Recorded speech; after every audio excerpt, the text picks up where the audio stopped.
I'm trying to make a porcelain gourd, but not just any gourd. This one's getting cut in half, painted by hand, and mailed across the world for a wedding. No pressure. Throwing a gourd isn't exactly beginner-friendly. The curves, the narrow waist, and the fact that I'm going to slice it open later. That makes every uneven wall, every wobbly trim, very visible. As potters, we don't always talk about it, but a clean cross-section is kind of a pride thing. Like, look at my wall thickness, look at that control. So yeah, I took my time with this one. After I trimmed it, it's time to cut it in halves. I wasn't sure how best to do it. Tried a while first. Big mistake. Too much pressure, not sharp enough. Cracked it. So I switched to my trusty Chinese cleaver.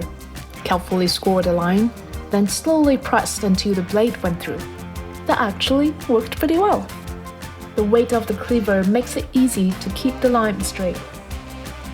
And looks pretty even. You might be wondering, why go through all this trouble to cut the part in half? Well, this was always going to be symbolic. Last year, I went back to China to have my traditional wedding. One of the rituals is called He Jing Li, where the couple drinks from two halves of a shared gourd. It symbolizes unity, partnership, and a shared future. My husband later told me it was his favorite moment of the whole ceremony. No language barrier, no confusion, just a gesture everyone could understand. It was his first time in China, navigating rituals, relatives, and a sea of Mandarin. Okay, red pocket. And Mandarins. But when he raised our cups and everyone cheered, it felt like a small triumph, a reward for all the effort he put into being part of my family and culture. They're supposed to hit me with these? So in a way, this gourd became special to both of us. During that time, my niece helped a lot with wedding preparations. And now that it's her turn to get married, I wanted to pass on something meaningful, something from my story shaped into a gift for hers. I made 3 gourds just to be safe. Good thing I had backups because I broke one of them while loading the kiln. Just another day in the studio. Moving on to the next stage. I wanted to recreate the look of traditional Qinghuaci, the iconic blue and white porcelain. But the original recipes, they're either vague or completely undocumented. Every region and dynasty had its own version, often used local, natural materials that simply can't be replicated today.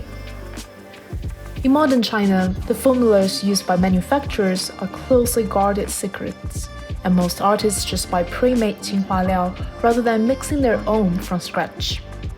Also, traditionally, Qinghua decoration was painted directly on greenware, then fired once at an extremely high temperature.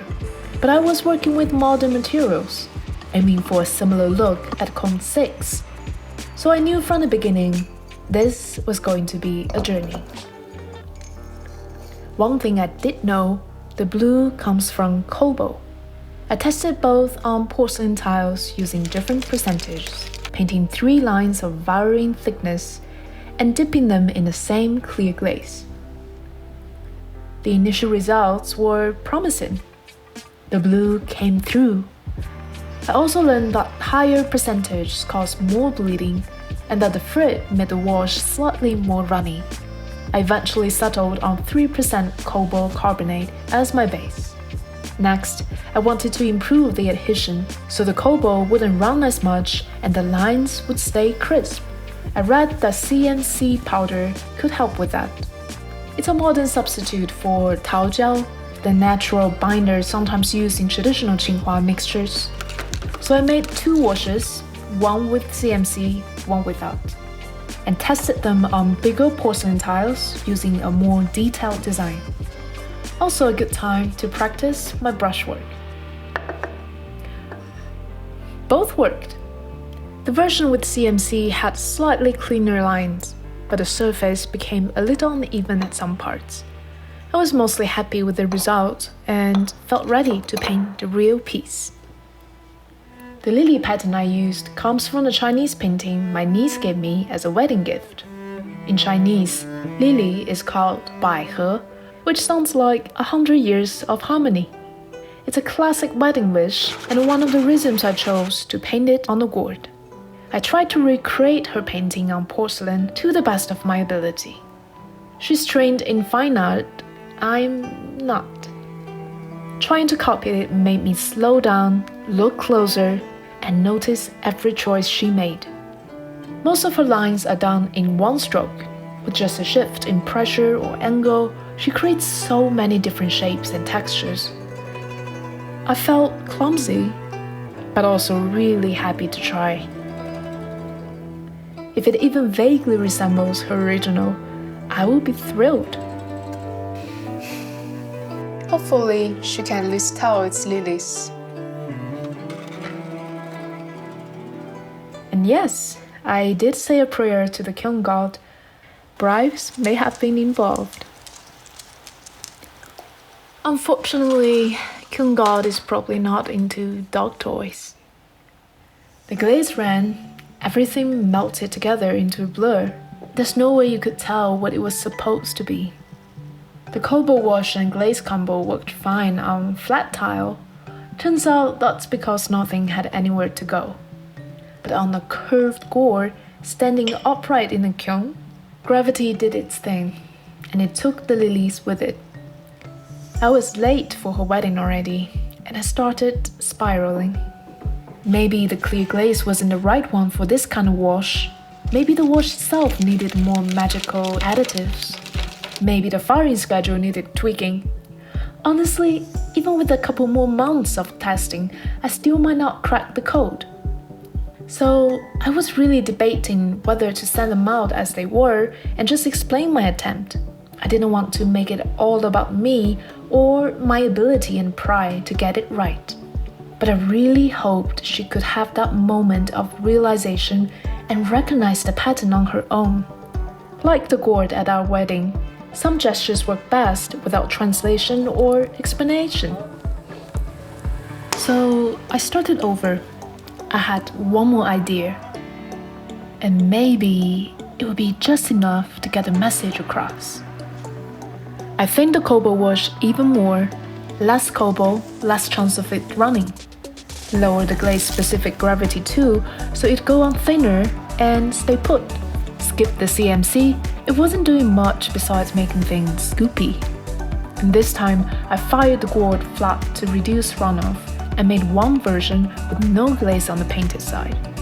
My ultimate backup.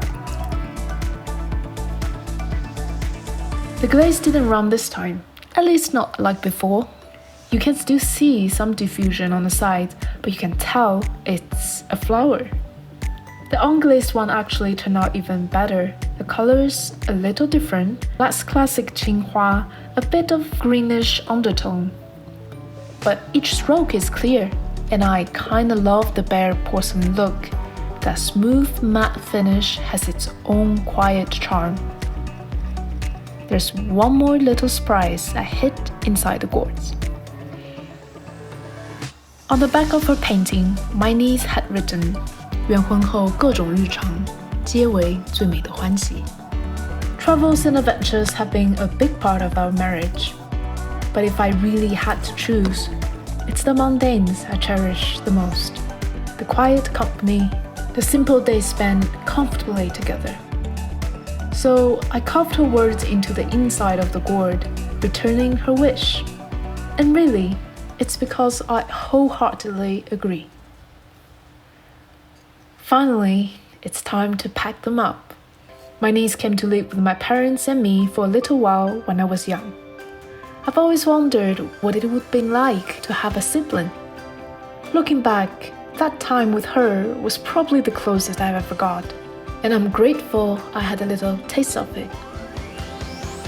This whole project started as a wedding gift, but somewhere along the way, it became a memory capsule for a ritual that meant something to me for painting that touched me, and for the relationships that helped shape who I am. It's probably my first felt piece, technically, but I'd like to think it's loaded with intention and emotion, and I hope she will feel that when she opens it. So, anyone crack the code on Comp 6 Qinghua? Because I clearly haven't. Please let me know what worked for you or what totally didn't. Thanks for being here. Until next time.